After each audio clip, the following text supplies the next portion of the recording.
My name is Macy Montgomery, and today I would like to ask you the question: how would you feel to be taken from your life as it is now and forced to live in a glass bowl with absolutely no say? Imagine how awful it would be to be retained to a tiny concrete cage for the rest of your life with no friends or family. Sadly, this is reality for most innocent killer whales that are in captivity.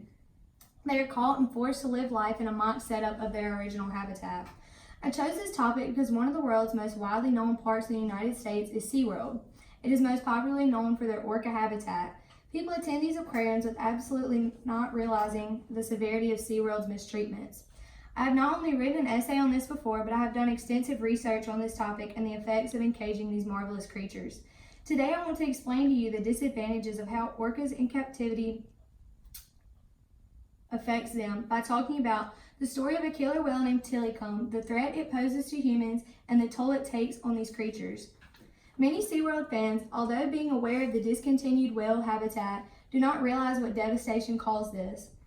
An article was written by David and Collegello staff in 2017. Tillicum, one of the most widely known killer whales, was taken from the wild and placed in another aquarium called Canada Sealand in November of 1983. He was brought to SeaWorld 6 years later. He was known for have killed 3 different individuals during his time at captivity: a part-time trainer, a man who snuck into the cages, and another trainer that worked with him during shows.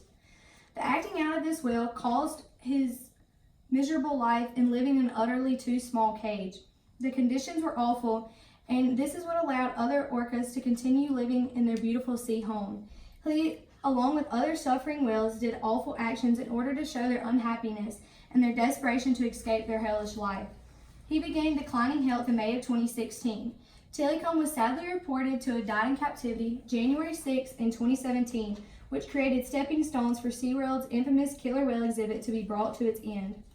The risk of killer whales being in captivity not only affects them, but has also left nearly half of marine workers injured, and an article was published by the Acorn Law Review December 1st, 2015.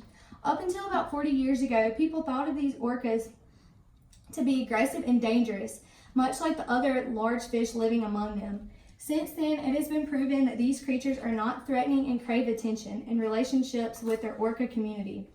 A common thought back then is that they are man-hunting creatures, much like how we think of sharks nowadays.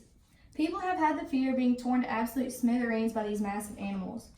Researchers have observed these animals going about their lives in the wild, and there's absolutely no record of them attempting or even harming humans in the wild. They've been proving themselves to be very peaceful and mild towards any human they have come into interaction with in their sea life. Neuroscientist research has shown that these creatures have a part of the brain that humans simply do not possess. This allows them to have a sense of social bonding and a sense of self that is far more advanced than human beings. These special things makes the risk of orcas being in captivity far greater, not only to them but their human trainers also. This left almost half of trainers with an injury from these creatures. 1/3 of these injuries are considered severe, which may include deep wounds, large cuts, or bone damage. The harm that these creatures show towards marine life trainers are extreme, showing how large of a toll captivity takes on these usually friendly and loving creatures. Reported by SeaWorld of Hurt in 2017, the SeaWorld Park has over 600 pages of reports of dangerous or unanticipated orca behavior towards the marine workers, including more than 100 incidents where killer whales bit, rammed, lunged at, pulled, pinned, or swam aggressively at SeaWorld workers. This aggressive behavior is almost non-existent within their lives in the wild sea. Many of these interactions have reportedly left workers with injuries or battle wounds. These animals lashing out because of their unbearable living conditions and being in captivity poses a threat to their quality of life, but also to their trainers. Orcas are often able to show their unhappiness or state of life without actually saying a word. Also reported by SeaWorld of Hurt, PETA, People for Ethical Treatment of Animals, took a surprise visit to the SeaWorld in San Diego on a sunny day in 2014.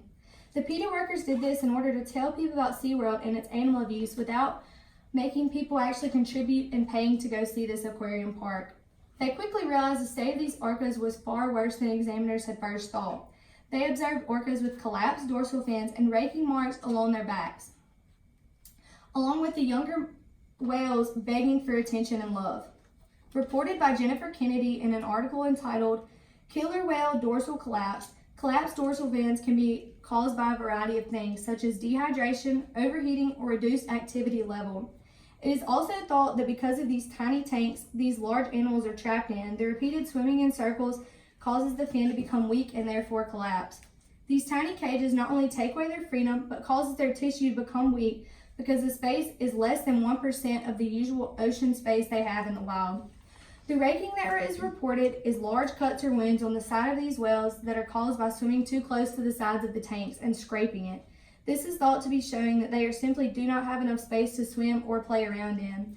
The young orcas were seen swimming as hard as they could straight into walls or tossing balls at the workers, showing that they are begging for love or attention.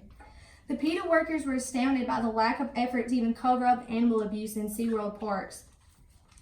They were in awe of how large these whales were crying out for help and how clearly they were able to portray themselves and lack of their quality of life.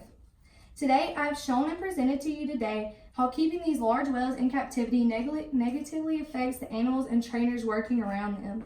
By knowing Tillycombe's story, how it affects humans, and the effects of their quality on life, I hope you think more about what you're contributing to the next time you visit one of these harmful parks. Maybe next time someone invites you or mentions it around you, I hope you can inform them why exactly they should not contribute to the negative aquarium these lives provide for the animals. I would like to thank my audience for their time. My name is Macy Montgomery.